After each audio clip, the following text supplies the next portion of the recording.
In the day's other news, President Trump went after congressional Democrats over a series of new investigations.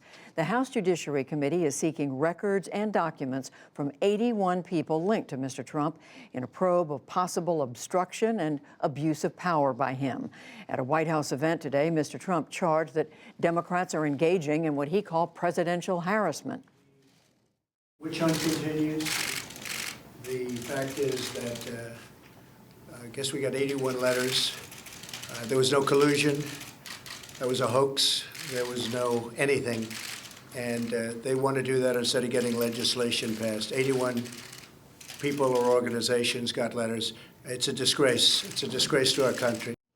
House Democratic leaders have defended the Judiciary Committee's investigation and several others. They drew support today from Democratic Senator Richard Blumenthal of Connecticut. Congress has an independent responsibility, a very solemn one, to do oversight in public, under oath.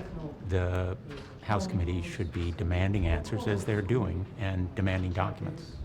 Meanwhile, House Oversight Committee Chair Elijah Cummings said today that the White House is refusing to provide documents about security clearances. That comes amid questions about how Jared Kushner, the president's son-in-law, got his high-level clearance. House Democrats plan to vote tomorrow to condemn anti-Semitism in a rebuke of Muslim Congresswoman Ilhan Omar. The Minnesota Democratic representative, elected just last November, suggested last week that pro-Israel groups want lawmakers to, quote, pledge allegiance to a foreign country. Top Democrats criticized this and previous remarks of hers as potentially anti-Semitic. Fellow freshman Alexandria Ocasio-Cortez tweeted a defense of Omar today. There is word that white supremacist efforts to spread messages of hate reached historic levels in 2018. The Anti-Defamation League reports that such propaganda incidents increased 182%, from 420 a year earlier to nearly 1,200. The group also notes that the number of white supremacist rallies rose last year as well. The California Attorney General announced today that he will not charge two Sacramento police officers who killed Stephon Clark last year. The investigation found that Clark advanced with something in his hand that flashed. It turned out to be a cell phone, not a gun. Attorney General Javier Becerra said the officers believed they were in danger, and the result was tragic. Our investigation has concluded that no criminal charges against the officers involved in the shooting can be sustained. Nothing can bring back Stephon Clark, and nothing helps end the pain that his family carries. Last night, dozens of people protested in Sacramento after county prosecutors had declined to file charges. Police made at least 80 arrests. Overseas, anti-government protests flared in Albania today as thousands of demonstrators demanded new elections. Crowds surrounded the parliament building in Tirana. They carried signs pressing the government to resign over allegations of corruption and crime. Political protests also raged in Sudan with a one-day strike in the capital of Khartoum. Opposition supporters call for the ouster of President Omar al-Bashir, who has been in power for 2 decades.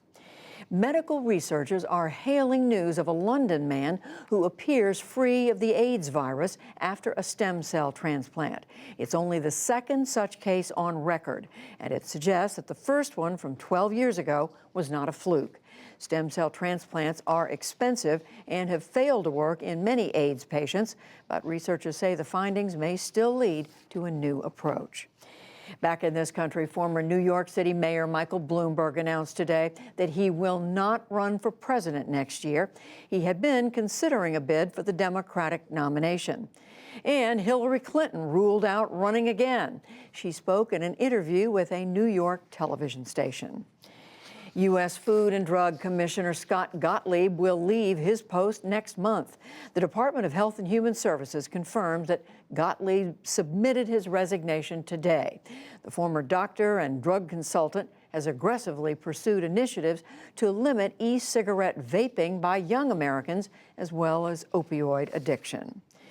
On Wall Street today, the Dow Jones Industrial Average lost 13 points to close at 25,806. The Nasdaq fell 1 point, and the S&P 500 slipped 3. And Kylie Jenner is now the world's youngest self-made billionaire at the age of just 21. Forbes magazine says that she reached that milestone 3 years earlier than Facebook founder Mark Zuckerberg. Jenner made her fortune with the cosmetics company she started in 2015. Still to come on the NewsHour, a report from the southern border on the treatment of migrants, the symbiotic relationship between Fox News and the Trump White House, a legislative battle over vaccines after a measles outbreak, the filmmakers behind the Oscar-winning documentary Free Solo, and much more.